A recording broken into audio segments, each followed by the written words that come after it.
Alina Ward woke up at 4 in the morning, long before the sun rose over the city.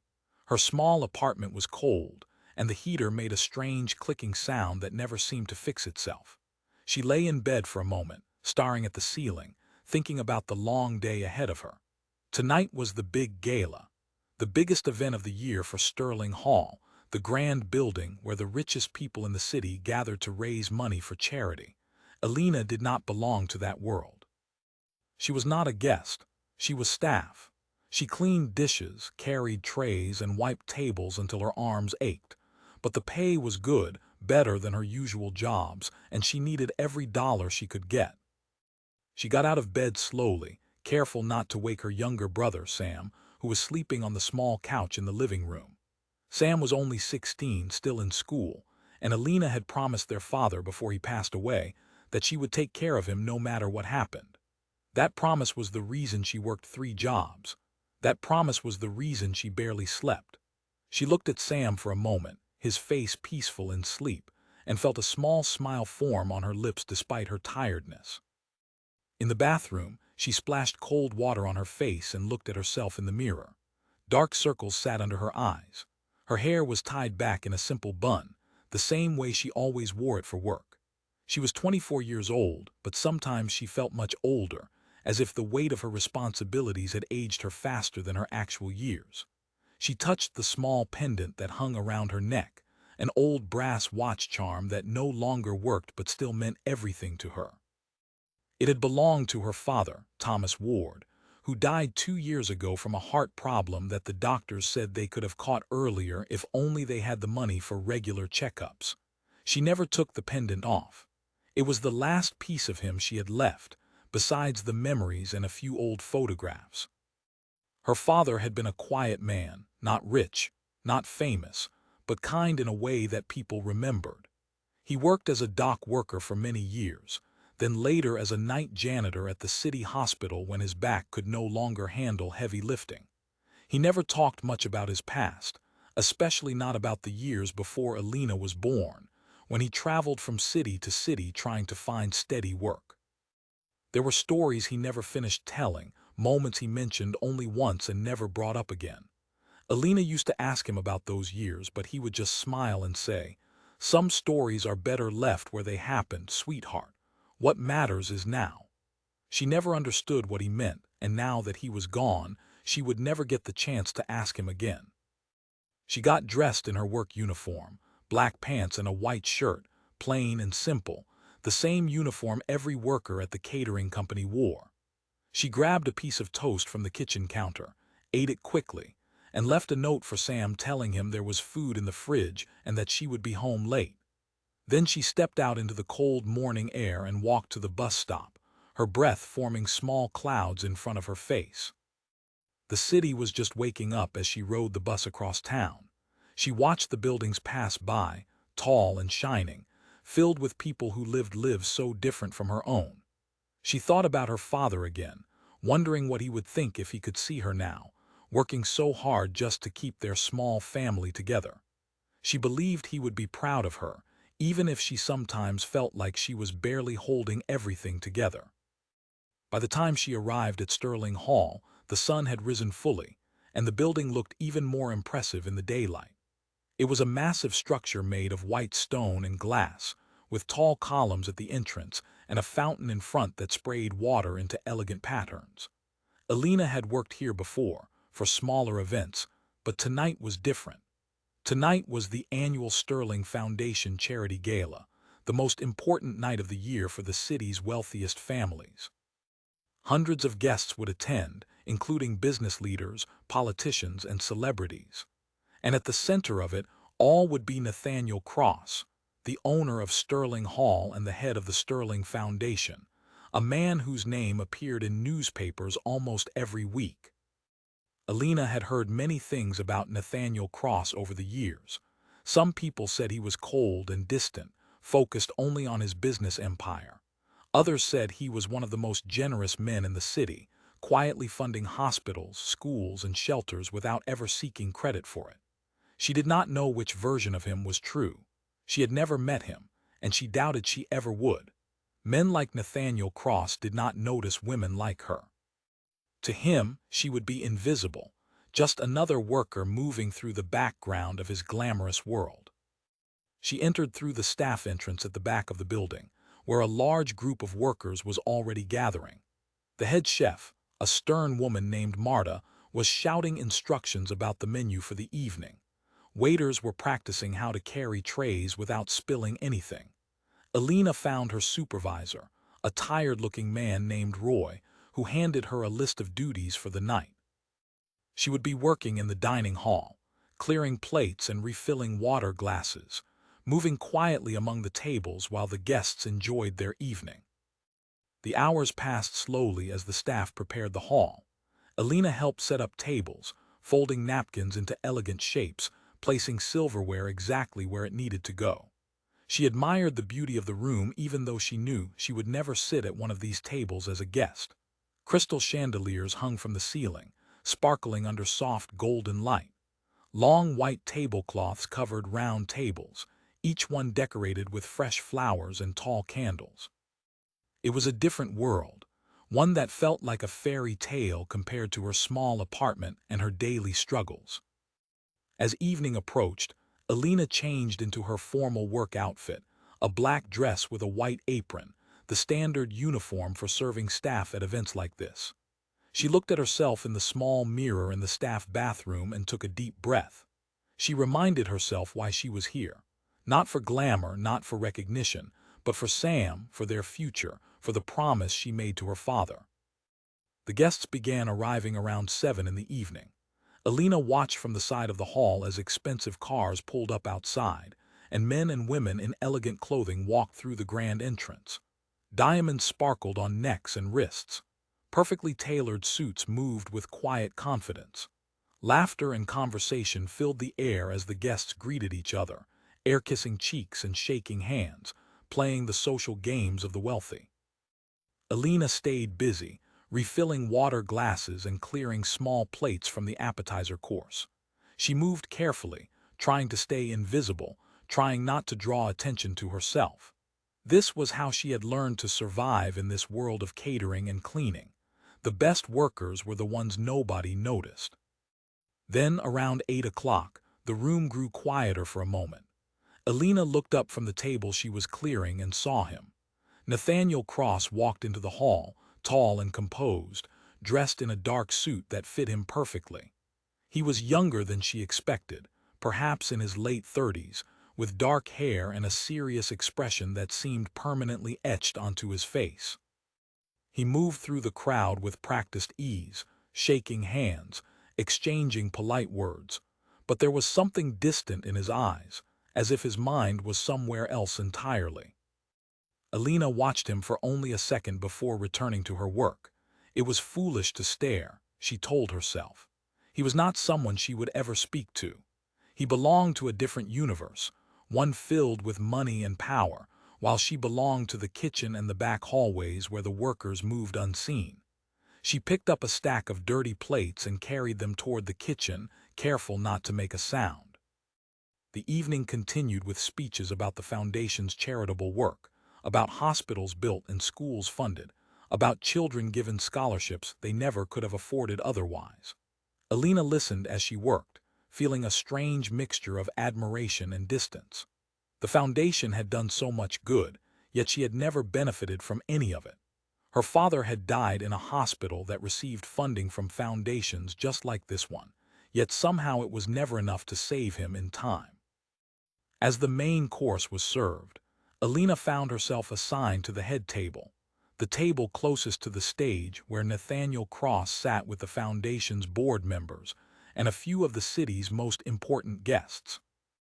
Her hands trembled slightly as she approached, not because she was nervous about her job, but because being this close to someone so powerful felt strange and unfamiliar. She kept her eyes down, focused on her tasks, clearing empty plates and refilling glasses with practiced efficiency. She noticed that Nathaniel Cross barely touched his food. He spoke politely to the guests around him, smiling when necessary, laughing softly at jokes that did not seem to amuse him much. There was a tiredness in his eyes that no amount of wealth seemed to erase. Alina wondered briefly What troubles a man like him could possibly have? But she pushed the thought away. It was not her place to wonder about such things. As she reached across the table to collect a plate near where Nathaniel sat, her sleeve brushed against a wine glass, causing it to wobble dangerously. She caught it just in time, her heart racing, grateful that no one seemed to notice the near accident. She continued her work, moving carefully, always careful, always trying to be invisible in a room full of powerful people. The evening moved forward, course after course, speech after speech. Alina's feet ached, her arms grew tired from carrying heavy trays, but she continued working with the same quiet determination she brought to everything in her life. She thought about Sam waiting for her at home, about the bills that needed to be paid, about the promise she made to her father. These thoughts kept her moving even when her body wanted to stop. She had no idea that within the hour, everything in her life would change forever. She had no idea that the tired, distant man sitting at the head table was about to notice her in a way she never expected, a way that would connect their two very different worlds through a secret from the past that neither of them fully understood yet. For now, she simply continued her work, clearing plates one by one, unaware that the most powerful man in the room was about to stop everything because of something small hanging around her neck. The dessert course arrived, and with it came the busiest part of Alina's night. Waiters moved quickly between tables, delivering small plates of chocolate cake decorated with gold leaf, while Alina and the other cleaning staff worked to clear away the remains of the main course. The noise in the hall had grown louder, filled with laughter, clinking glasses, and the low hum of hundreds of conversations happening at once. Alina kept her head down, focused entirely on her task, moving from table to table with a large tray balanced carefully on her arm. When she reached the head table again, she noticed that Nathaniel Cross had left his seat for a moment, standing near the stage as he waited to give the closing speech of the evening. His seat was empty, and his half-finished plate sat waiting to be cleared. Alina approached quietly, reaching across the table to collect the plate and the napkin beside it. As she leaned forward, her pendant slipped out from beneath the collar of her dress, swinging gently on its thin chain, catching the light from the chandeliers above. She did not notice it at first. She was too focused on balancing the tray and avoiding any spills. But as she straightened up, ready to move to the next table, a voice called out from behind her, low but firm, cutting through the noise of the room like a knife through silence. "Wait!" Alina froze. She turned around slowly, confused, wondering if she had done something wrong.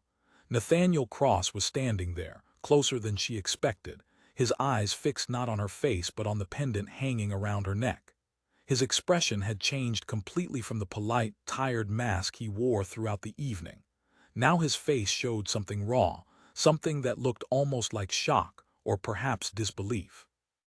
"I'm sorry, sir," Alina said quickly, her heart pounding. "Did I do something wrong? I can fix it right away." Nathaniel did not answer at first. He stepped closer, his eyes still locked on the small brass pendant. The room around them seemed to fade into the background as he stared, his breathing becoming slightly uneven. Alina instinctively reached up to touch the pendant, unsure of what was happening, unsure if she should hide it or explain it. "Where did you get that?" Nathaniel asked, his voice quiet but intense. Alina blinked, confused by the question. "It was my father's, sir. I always wear it. I'm sorry if it's not appropriate for the uniform. I can put it under my dress if that's a problem." "No," Nathaniel said quickly, shaking his head. "No, that's not what I meant. Where did your father get this pendant? Do you know?" Alina felt a strange mixture of confusion and unease. She had no idea why this powerful man, someone she had never met before tonight, would care so much about an old, broken watch charm. "I don't know exactly, sir. He had it for as long as I can remember. He never really talked about where it came from. He just said it was important to him." By now, several nearby guests had noticed the strange exchange. Conversations near the head table began to quiet down as people turned to watch. The board members seated at the table exchanged confused glances, unsure of what was happening. A woman sitting close by, one of the foundation's senior directors, leaned over to whisper something to her husband, her eyes narrowing with curiosity.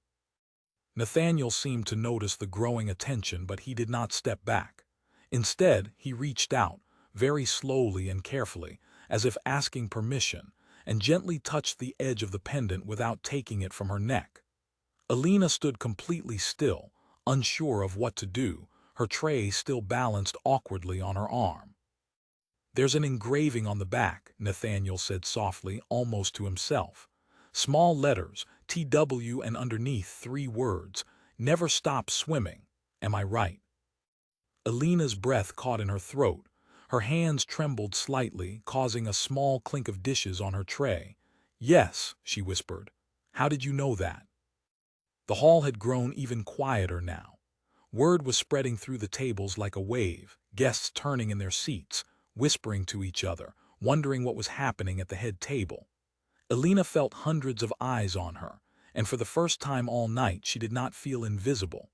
She felt exposed, confused, and afraid that she had somehow caused some kind of problem for the foundation, for her supervisor, for her job.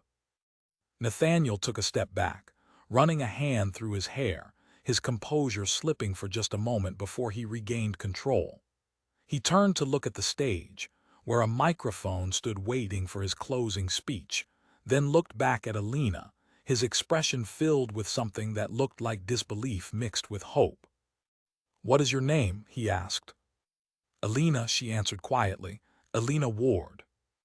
The moment she said her last name, Nathaniel's eyes widened slightly. He repeated it under his breath, almost as if testing how it sounded. "Ward," he said.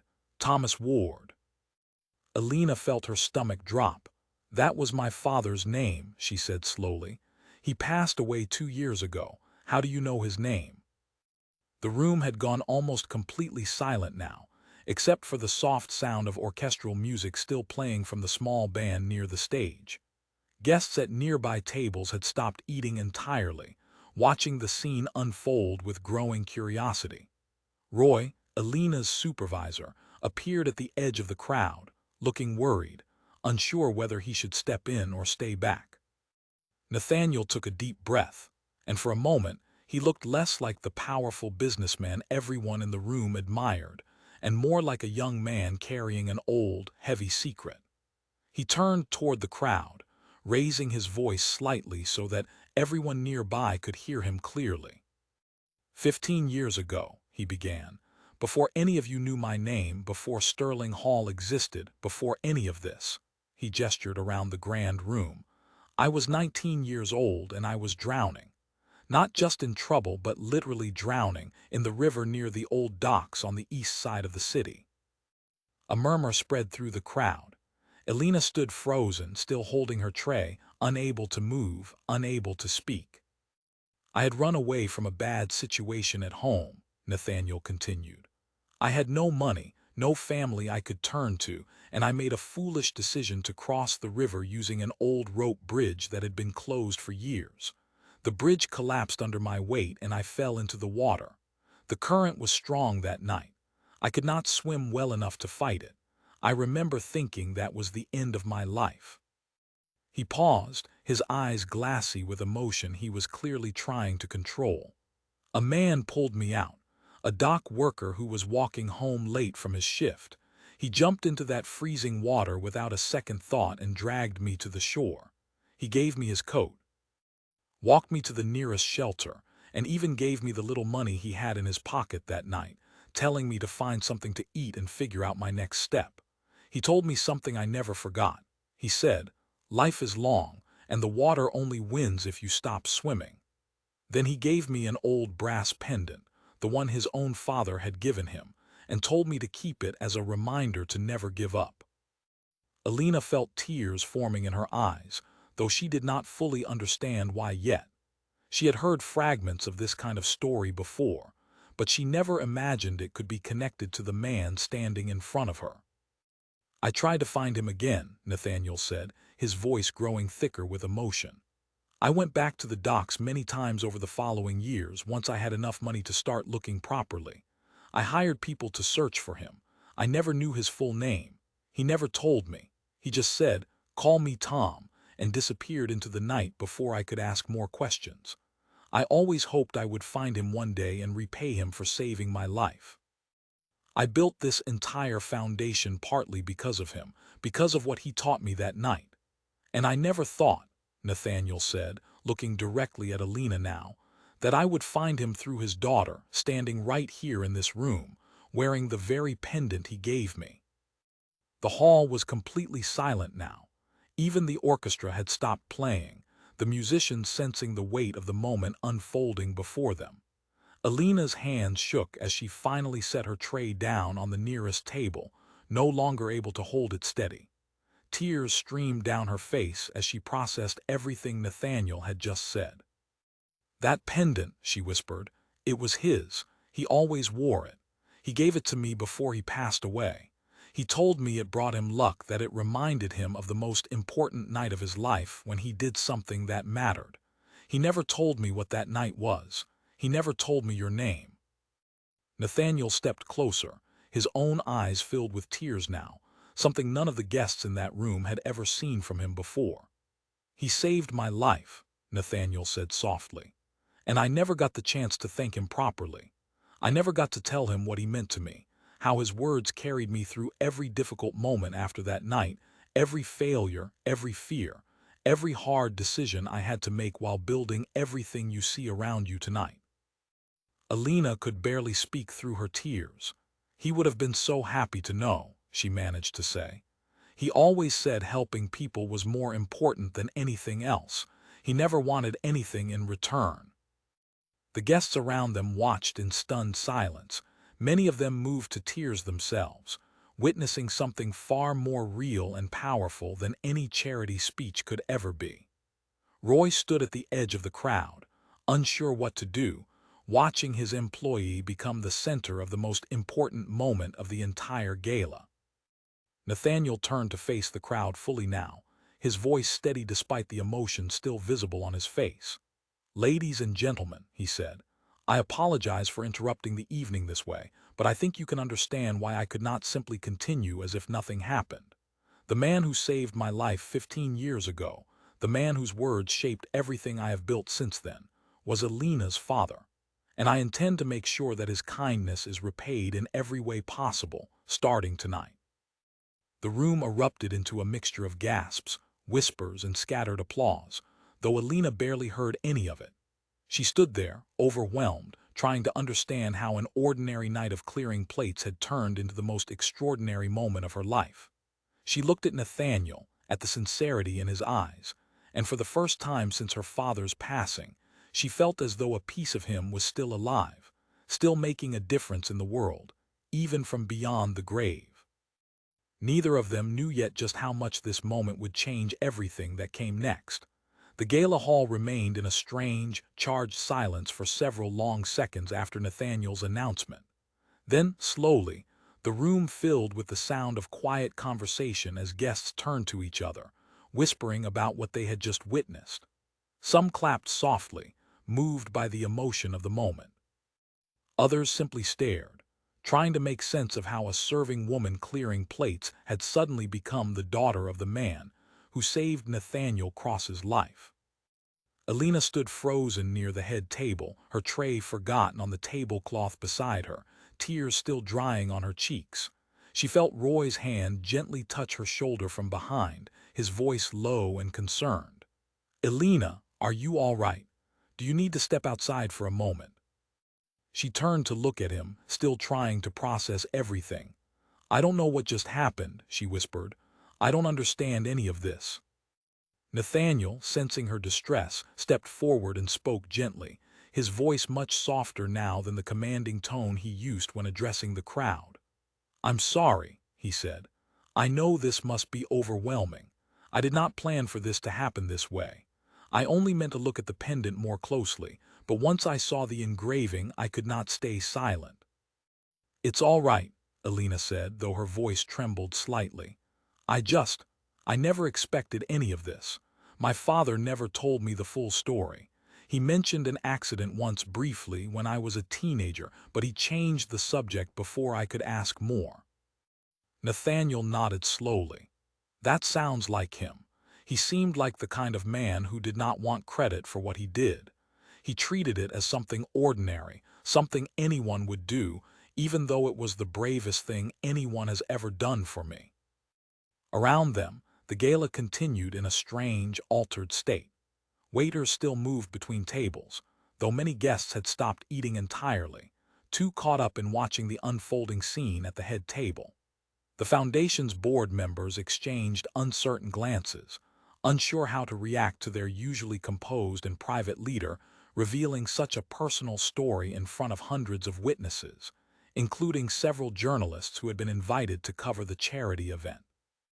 One of the board members, an older woman named Patricia Holloway, leaned toward Nathaniel and spoke quietly, though not quietly enough to avoid Alina hearing. Nathaniel, perhaps we should continue this conversation privately. There are reporters here tonight. Nathaniel's jaw tightened slightly, but he kept his voice calm. Patricia, this is more important than managing our image for the press. This woman's father saved my life. I am not going to hide that truth because it might look unusual to the board. Patricia pressed her lips together, clearly unhappy, but she said nothing further. Alina noticed the tension between them, and a small knot of worry formed in her stomach. She did not want to cause problems for Nathaniel, or for the Foundation, or for herself. She had come here tonight simply to do her job and earn money for her family, not to become the center of some public spectacle that might upset the powerful people in the room. I should probably get back to work, Alina said quietly, picking up her tray again. I don't want to cause any more disruption. Nathaniel shook his head firmly. No, please, sit down. Let me have someone else cover your duties for the rest of the evening. I would like to speak with you properly if you're willing. Alina hesitated, glancing at Roy, who nodded slightly, giving her silent permission. She had never been invited to sit at a guest table in her life, and the idea felt strange and uncomfortable, as if she was stepping into a world that was not meant for her. But something in Nathaniel's eyes convinced her that this was not about status or spectacle. It was about something real, something that connected them both to her father's memory. She sat down carefully in the empty chair beside Nathaniel's seat, feeling the weight of hundreds of curious eyes still watching them from across the room. A waiter quickly brought her a glass of water, and she held it with both hands, grateful for something to do with her nervous energy. Tell me about him, Nathaniel said softly, once the surrounding conversations had quieted down enough to give them some privacy. Tell me about your father. What was his life like after that night? Alina took a deep breath, trying to steady herself. He worked at the docks for many years, doing hard physical labor. Later, when his back could not handle it anymore, he became a night janitor at the city hospital. He worked long hours, but he never complained. He always said that as long as he had enough to take care of my brother and me, he was happy. Did he ever remarry? Did he have a family before you were born? Nathaniel asked. My mother passed away when I was very young, Alina said. I barely remember her. My father raised my brother Sam and me mostly on his own after that, though we had some help from an aunt who lived nearby. He worked so hard, but he always made time for us. He never missed a school event, never forgot a birthday, even when he was exhausted from double shifts. Nathaniel listened intently, his expression softening with every detail Alina shared. That sounds exactly like the kind of man who would jump into a freezing river to save a stranger without hesitation, he said. He never asked for anything from me that night. I offered him money, everything I had left after buying food, but he refused it. He said I needed it more than he did. Alina felt fresh tears building in her eyes. That sounds like him. He always put others first. Even when we struggled financially ourselves, he would give food to neighbors who had less than us. I used to get frustrated with him sometimes, especially when I was a teenager and we barely had enough for ourselves. But now I understand. He believed kindness was more important than anything else. He was right, Nathaniel said quietly. I would not be alive today without his kindness. I would not have built any of this, he gestured vaguely around the grand hall, without the words he gave me that night. Every time I faced a difficult decision in my business, every time I wanted to give up, I remembered what he said. The water only wins if you stop swimming. It became something I told myself constantly. Alina wiped her eyes gently, trying not to smudge what little makeup she wore for the evening. He passed away 2 years ago from a heart problem. The doctors said if we had caught it earlier, through regular checkups, he might have had more time. But we could not afford consistent medical care. He always said his health was not as important as making sure Sam and I had what we needed. Nathaniel's expression darkened with something that looked like guilt mixed with sorrow. If I had found him sooner, he said, his voice heavy, I could have made sure he had access to the best medical care in the city. I could have repaid him properly while he was still alive. I searched for years, but I never had enough information. I did not know his last name. I did not know where he lived after that night. I lost the trail completely. You couldn't have known, Alina said gently, surprising herself with her own instinct to comfort him. He never talked about it. Even I didn't know the full story until tonight. He probably didn't want to be found. He never wanted credit for anything he did. Nathaniel nodded slowly, though the guilt remained visible in his eyes. Still, I wish I could have thanked him properly, told him what his kindness meant to me over all these years. He paused, looking directly at Alina. But perhaps there is still something I can do, not for him directly, but for the family he left behind. Patricia Holloway, who had been listening from a few seats away, leaned forward again, her expression tense. Nathaniel, we should discuss any decisions like this privately, not in front of the entire gala. Nathaniel turned to her, his voice firm but respectful. Patricia, I understand your concern about protocol, but I am not asking the foundation to make an official decision right now. I am simply expressing my personal gratitude to someone whose father changed the course of my life. There is a difference. Patricia sat back, clearly still uncomfortable, but she did not argue further. Alina noticed a few other board members whispering among themselves, their expressions ranging from genuine sympathy to obvious skepticism. She realized, with a growing sense of unease, that not everyone in this powerful world would welcome her sudden connection to their leader. Some might see her as an opportunity, a charity case to display for good publicity. Others might see her as a threat, an unpredictable variable in their carefully controlled world of wealth and influence. I don't want anything from you, Alina said quietly, feeling the need to make her intentions clear.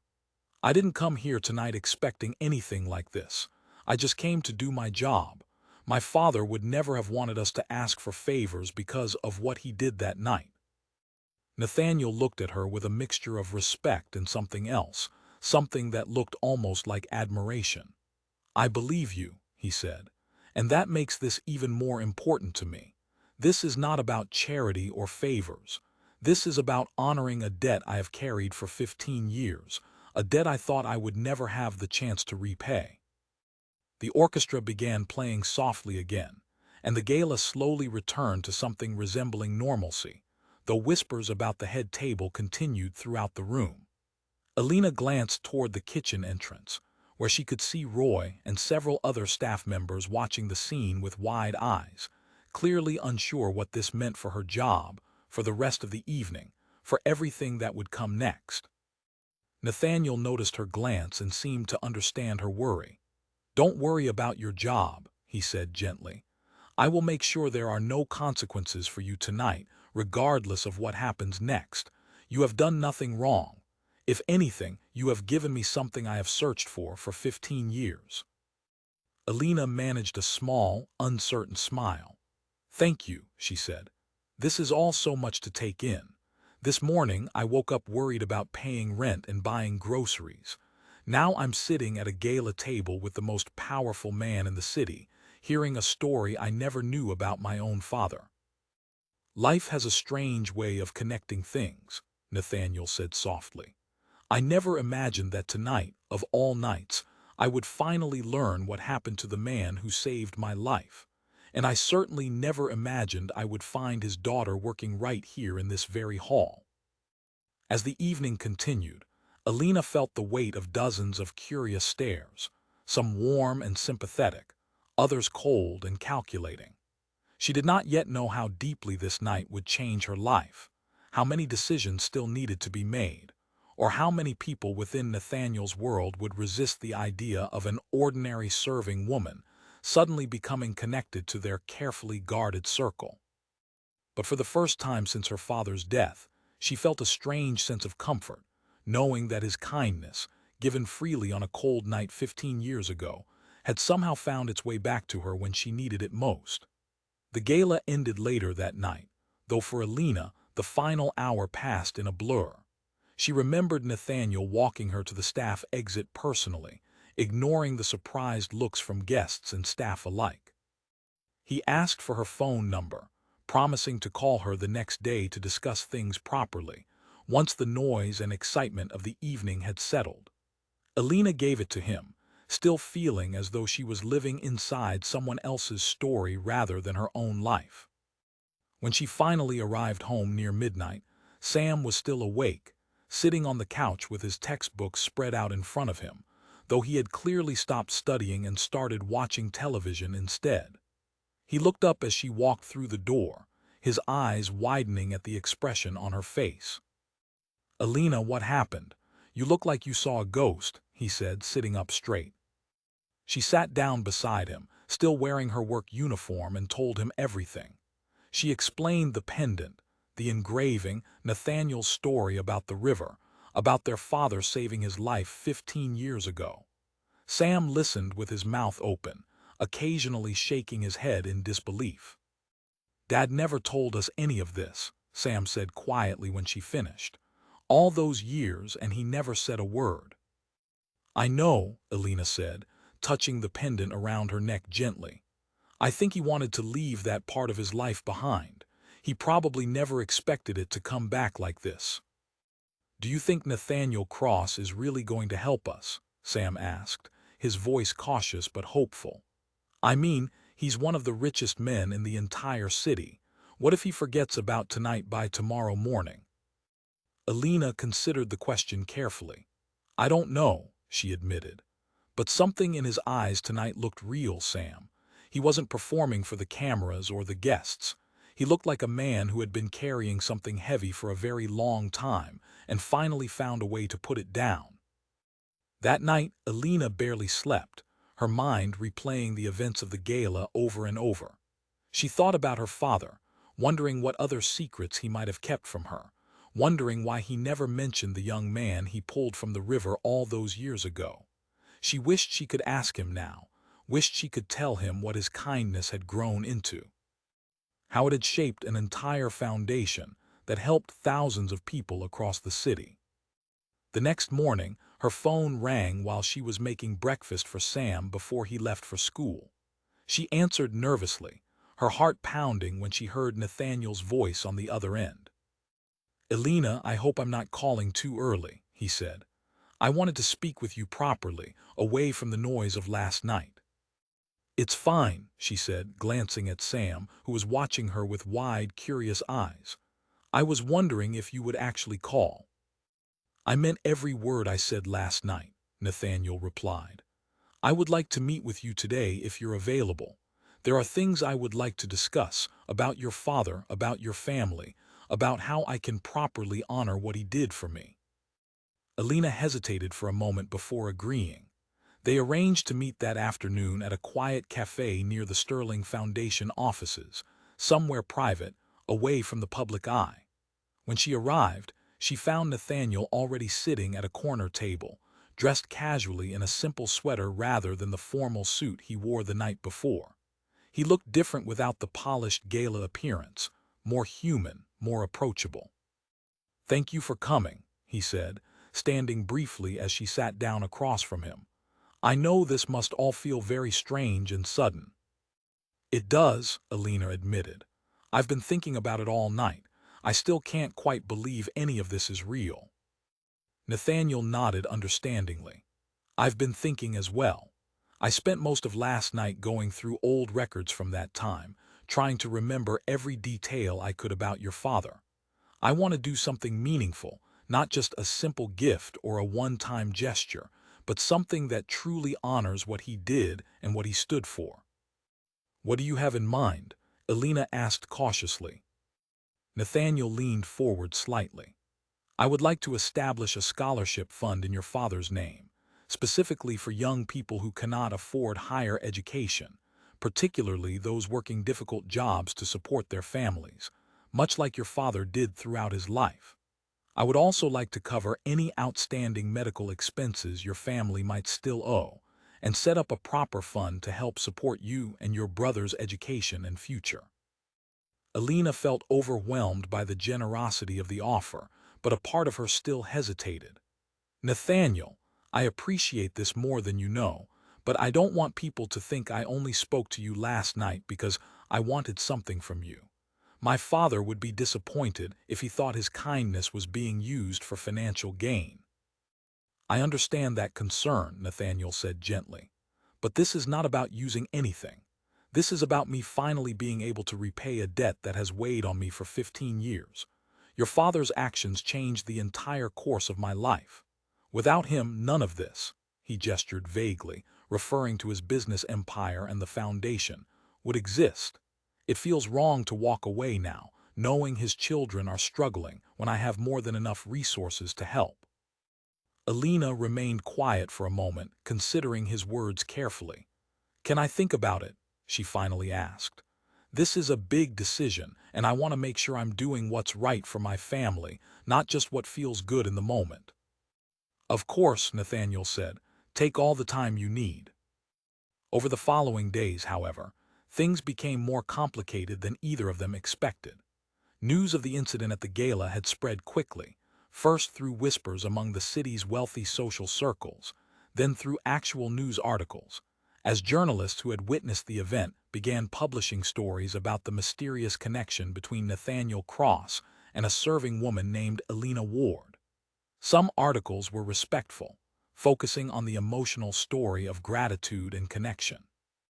Others were far less kind, questioning Elena's motives, suggesting she may have somehow orchestrated the entire scene for personal gain, or speculating about a romantic relationship between the two that neither of them had ever discussed. Elena found herself overwhelmed by unexpected attention. Reporters called her phone, showed up outside her apartment building, and even approached Sam at school, asking questions about their family history. She felt her privacy slipping away rapidly, and doubts began creeping into her mind about whether accepting Nathaniel's help was truly the right decision. Meanwhile, within the Sterling Foundation itself, tension was building among the board members. Patricia Holloway called an emergency meeting, expressing concern that Nathaniel's public declaration at the gala had put the foundation's reputation at risk, especially with unverified claims circulating in the media.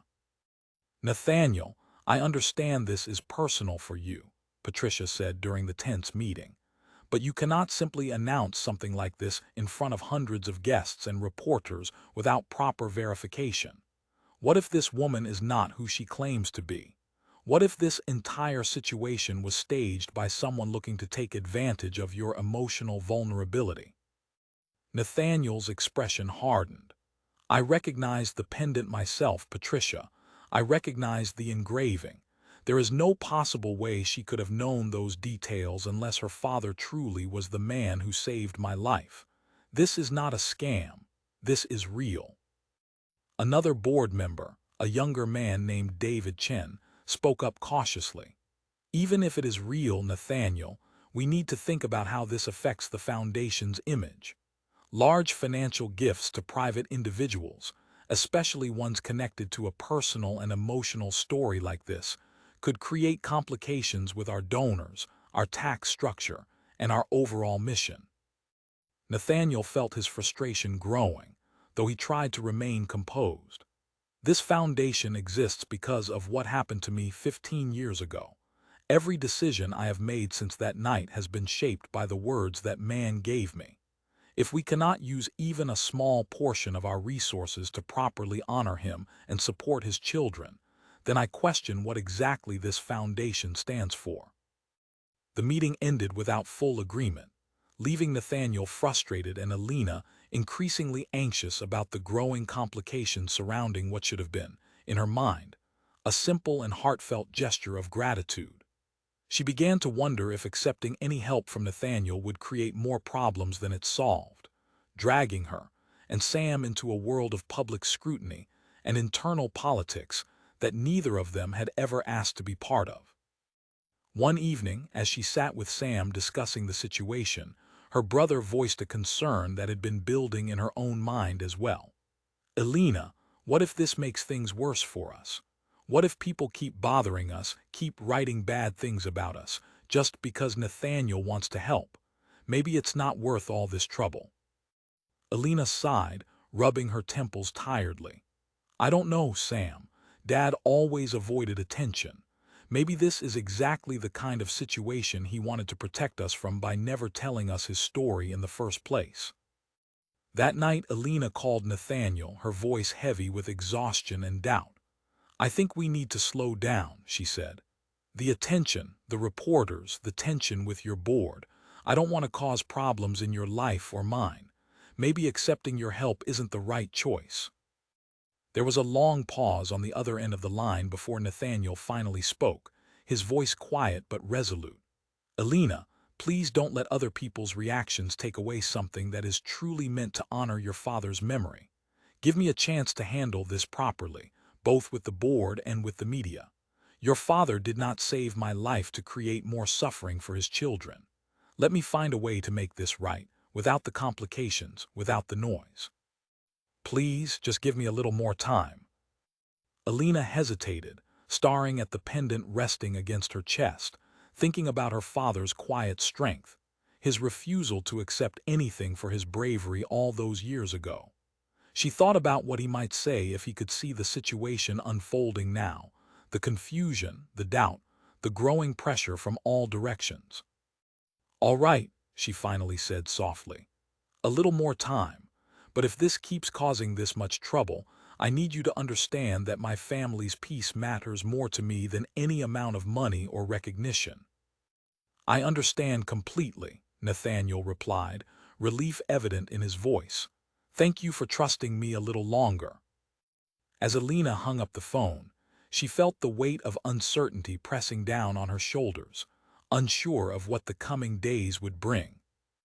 Unsure if this unexpected connection to her father's hidden past would ultimately bring healing to her family, or simply more chaos than she had ever anticipated. Nathaniel spent the following week working harder than he had in years, not on business deals or investment strategies, but on finding a way to honor his promise to Alina without dragging her family further into public chaos. He met with Patricia Holloway and the rest of the board privately, presenting a clear and structured plan instead of an emotional impulse. He proposed creating an official scholarship program named after Thomas Ward, funded through a separate charitable trust rather than direct personal payments, ensuring transparency and proper legal structure that would satisfy even the most cautious board members. He also hired a public relations team, not to create a spectacle, but to manage the growing media attention responsibly, offering a single, carefully worded statement that confirmed the truth of the story while asking for privacy and respect for Alina and her family moving forward. Slowly, the noise around the situation began to quiet down. Reporters found new stories to chase, and the initial wave of curiosity faded into something more manageable. Patricia, though still cautious, eventually came around to supporting the plan once she saw the careful structure Nathaniel had built around it. "This is different from what I feared," she admitted during one of their meetings.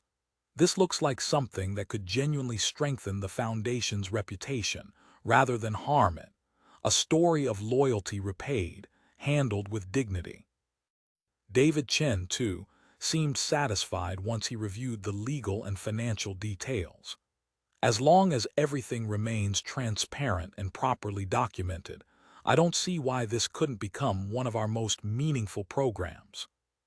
With the board's support secured, Nathaniel called Alina again, this time inviting her to the Sterling Foundation offices rather than a quiet cafe, wanting her to see the plans in person. When she arrived, she found a small conference room with several documents laid out on the table, along with a simple, elegant plaque bearing her father's name and a short description of his character. "The Thomas Ward Scholarship Fund," Alina read aloud, running her fingers gently over the engraved letters, "for workers pursuing education while supporting their families." "That's the core of it," Nathaniel explained. "The fund will provide scholarships every year to people working difficult jobs, much like your father did, who want to pursue further education but cannot afford it. It will also include a healthcare support component, ensuring that workers and their families have access to proper medical checkups, the kind of care that might have caught your father's condition earlier." Tears welled up in Alina's eyes as she read through the documents more carefully. "This is exactly the kind of thing he would have wanted," she said softly. "Not attention for himself, but real help for people struggling the way we struggled." "There's more," Nathaniel said, sliding another document across the table. "This is a separate, private fund specifically for you and Sam. Full coverage for his education, whatever path he chooses, and support for you as well, whether that means finishing a degree you may have had to leave behind, or starting a new career path entirely. No conditions, no public announcements, just quiet support, exactly the way your father would have wanted it handled." Alina stared at the documents, overwhelmed by the careful thought and consideration that had clearly gone into every detail. "Nathaniel, I don't know how to thank you for this." "You don't need to thank me," he said gently. "Your father already gave everything I needed 15 years ago. This is simply me finally finding a way to give something back, properly and respectfully, without turning your lives into more of a spectacle than they've already become." Over the following months, life began to change gradually for Alina and Sam. Alina enrolled in evening business courses at the local university, finally pursuing the degree she had abandoned years earlier when their father's health began declining, and money became too tight to continue. She still worked, though now with fewer hours and far less financial stress, giving her time to study properly instead of exhausting herself with 3 separate jobs. Sam, meanwhile, threw himself into his studies with renewed energy, knowing that his future was finally secure, no longer weighed down by constant worry about how his sister would afford his education. He began talking about becoming an engineer, inspired partly by the careful, structural way Nathaniel had approached solving their family's problems. The Thomas Ward Scholarship Fund officially launched 3 months after the gala, with a small, quiet ceremony rather than another large public event. Alina stood beside Nathaniel as they presented the first group of scholarships to a handful of hardworking individuals, dock workers, hospital staff, factory employees, all people who reminded her deeply of her own father. She watched their faces light up with hope and gratitude, understanding for the first time the true, lasting impact her father's small act of kindness 15 years ago had created. One recipient, an older man named Walter who worked as a hospital janitor much like her father once did, approached Alina after the ceremony with tears in his eyes. "Your father must have been an extraordinary man," he said. "Because of him, my daughter will finally be able to attend nursing school. I never thought something like this would be possible for our family." Alina smiled through her own tears, feeling her father's presence more strongly than she had in the 2 years since his passing. "He always believed kindness mattered more than anything else," she said. "I think he would be very happy to know his story is still helping people, even now." As the months passed, Alina and Nathaniel continued to stay in contact, their relationship evolving naturally from the extraordinary circumstances that had brought them together. What started as gratitude and obligation slowly grew into a genuine friendship built on mutual respect and shared values. Nathaniel often visited the small community center where the scholarship fund held its meetings, taking time to speak personally with recipients, listening to their stories, understanding the real struggles behind the statistics his foundation worked to address. Alina noticed a change in him as well. The tired, distant look he wore that first night at the gala slowly faded, replaced by something more grounded and present. He began spending less time chasing business deals and more time directly involved in the foundation's work, finding purpose in the personal connections rather than the abstract idea of charity. One evening, nearly a year after the gala, Alina visited the Sterling Foundation offices to review the scholarship fund's annual report. She found Nathaniel sitting quietly at his desk, looking through old photographs of the city's docks from many years ago, trying to piece together more details about the night that changed his life. "I still think about him often," Nathaniel said as Alina sat down across from him. "Your father. I wonder what he would think if he could see all of this, the scholarship fund, the lives we've been able to help because of what he did that night." "I think about that too," Alina admitted. "Sometimes I imagine him watching from somewhere, probably confused about all the attention, telling us to stop making such a big deal out of something he considered ordinary." Nathaniel smiled softly. "I don't think saving someone's life and changing the course of their entire future could ever be considered ordinary." "To him it probably was," Alina said. "He believed everyone deserved kindness, no matter who they were or what they could offer in return. That's just who he was." Nathaniel nodded, looking at the photographs spread across his desk. "I think that's the most important lesson he taught me, even more than the words he said that night. Kindness given without expectation of anything in return has a way of returning to you eventually, sometimes in ways you never expect." Alina thought about her own journey over the past year.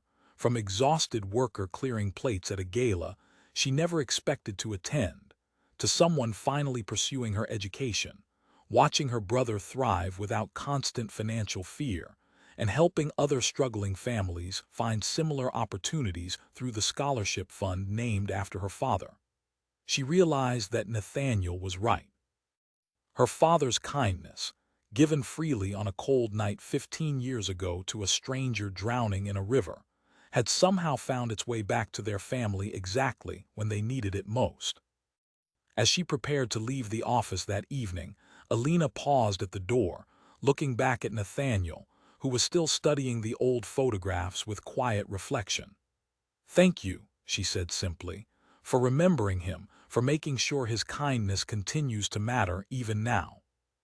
Nathaniel looked up, a genuine smile forming on his face. "Thank you for giving me the chance to finally repay a debt I thought I would carry forever. Your father saved my life that night.